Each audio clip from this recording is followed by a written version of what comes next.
Elegant Sea Urchin is a serial oral fiction written, presented, and produced by Swoon as part of the greater Swooncraft Creative. You can support this and all things Swoon by subbing, sharing, becoming a patron, or making a one-time donation. And before the program starts, our oracle had this to say: when things are looking their brightest, turn around and witness the shadow in your wake to be humbled, and carry on, knowing that each step forward leaves just a little more darkness behind.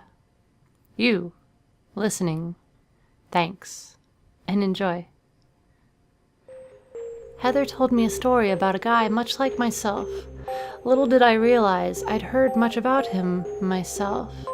His story begins a century ago, born and raised a lot like any of us in the past few centuries. Had a loathsome family, an uncle designated C. The family isn't from the cove, but a jagged plain with large enough of a valley to make tiers much like the ones here in the cove. This is where I expect some well-read older wave catchers to know who I'm talking about. He had little in common with the infinite lives we live. And though he picked up on the notions of older generations yearning for death, he rejected it.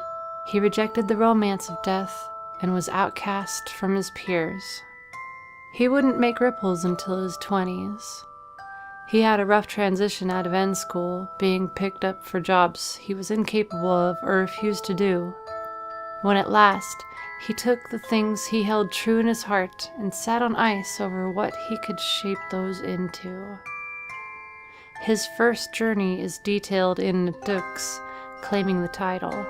Yeah, for everyone listening who didn't recognize earlier, the man Heather brought up was Dux Jones, the one all of the uncles hold in such deep regard, and all of the elders despise. I'd never really thought of him as a role model. His books are all about the unspoken fundamental hope that youth has around our Chandrine speck, about how we all learn to be loathsome and desiring of death by our parents. From his book, I quote, "As I've grown and seen my share of trials and troubles, I've learned that life is better left lived, that while we may have our strife and boredom as time stretches like a pinprick of starlight, that distance doesn't have to be spent in loathsome reverie of those who died before us." Maybe I never really thought about it. Dux is a title that is rather Ruthag, you know? Priests of Cthulhu, as waxing as they can be, would never take the title Dux.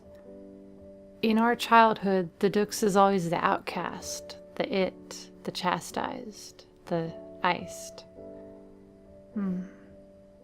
Dux fable.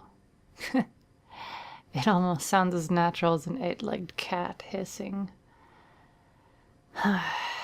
Dux Fae. Heather took me to a Paubul breeder over the week break. Enzo didn't come with us. The Paubuls were my main focus, but the breeding plateau had many more things than cute terrors of unimaginable strength. The follyboons lolled meters above our heads, enjoying the warmth that drifted from our crowns.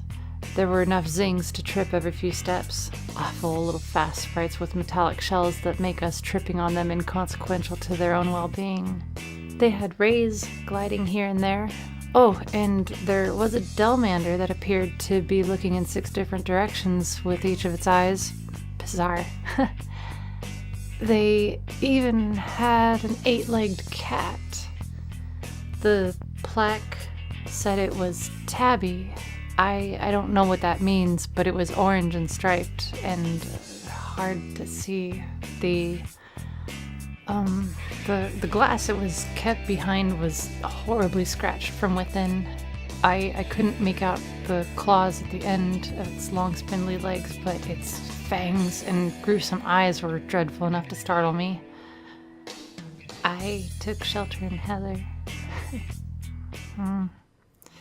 Loathsome receivers of the tail end of this ripple, I want to talk about Heather and myself, but I don't know how much is appropriate to share. I don't know that she's okay with me talking too much of her and what we do with ourselves. And I don't know that you care about this bond of life. We are slowly... Oh yeah, Yule Aya was at the breeders. I've spent so much time with Heather recently, I've kind of forgotten that loathsome people exist. I know I call people and things loathsome, but that's just a strange consequence of language, you know? Aya is someone I actually believe to be loathsome. And of course, Aya brought her pet rat dog that shivers constantly. And we only realized she was there because it yelped constantly. The zings, though half its size, plowed through it as they jaunted around. Aya ignored her poor needle-snouted micro-dog's plight and yanked it along with fake interest at the animals. The bellhop of the doorball team was with her, not surprising. I couldn't help noticing as they floated around that Thad, the bellhop, was drained in a very familiar way, following Aya like the somnambulous ghost of a Charp. I was back in the Paubul pen when Aya seemed to have noticed us. Heather turned crimson as Aya shoved past her, taking Heather's spot closest to me from behind the gate. The bellhop loomed behind her, looking quizzically at Heather, seeming to come half to life. Aya was upset before words even left her mouth. "Well, do you have anything to say?" she asked. I didn't, so I looked at her, and then returned my attention to the baby Paubul eating from my hand to make sure it wouldn't take any of my digits. The rat dog filled the silence with yapping. I like to think Enzo would vanish it without a second thought, just like she caused her brother to wither away without a second thought. One of the Paubul nits took interest in it, trying to tear through the gate to get to its perceived meal. I wished it luck. Aya huffed, clearly looking for something from either Heather or myself. The fathom depths couldn't dredge up what she was so chafed about. I searched Heather's eyes briefly to make sure that she was pleased with the treatment she got. I don't throw her in cold waters much anymore. I think she both appreciates and resents that. Smog's above. You're both lower than Minnowbait. Come on, Thad. With that, a yank, a yelp, and a final shove. Her and the withering bellhop stormed off. I tugged on the knit's ears, eliciting delighted rumblings, then moved over to Heather. She was hanging on the railing, her head down against the top of the gate. I smiled. "You okay?"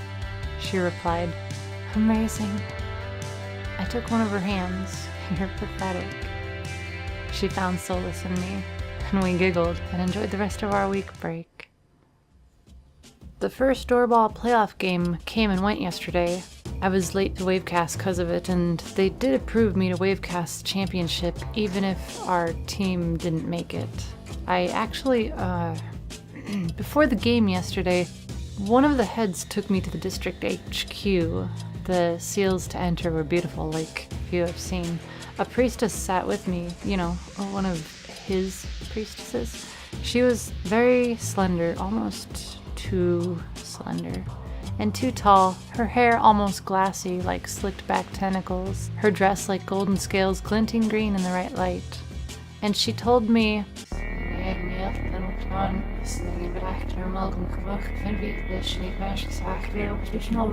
and I thought that was swell, but I had to ask why they needed to bring me there instead of just telling me. That was her name. Told me.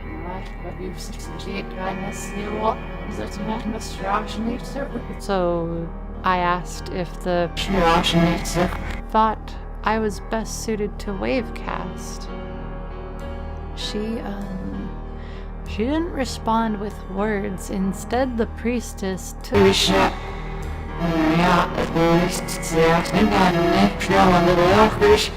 with the mayhem first leads gone. She absorbed with our people, it must have been, it must be, oh gosh, we're getting the actions of this shit last week. Yeah, make sure we're there. It's the that's the mayhem. Reached to grab it from my startled possession, the reverberations of a piercing echo reached us, and I was outside. With minutes to get to the game. Enzo and I sailed as fast as we could manage to the field, the dying lights of the tangerine sky at our heels, the blue illumination of the field becoming brighter below us as we descended to my own school's field. Collapsing in my announcer's seat between a pasty silt sucker of a kid named Ald, who was announcing with me, and and Heather. And Heather said, "Here I was telling Ald you were standing me up." Ald scoffed, and Heather added, "I'm high-tied to see you, though."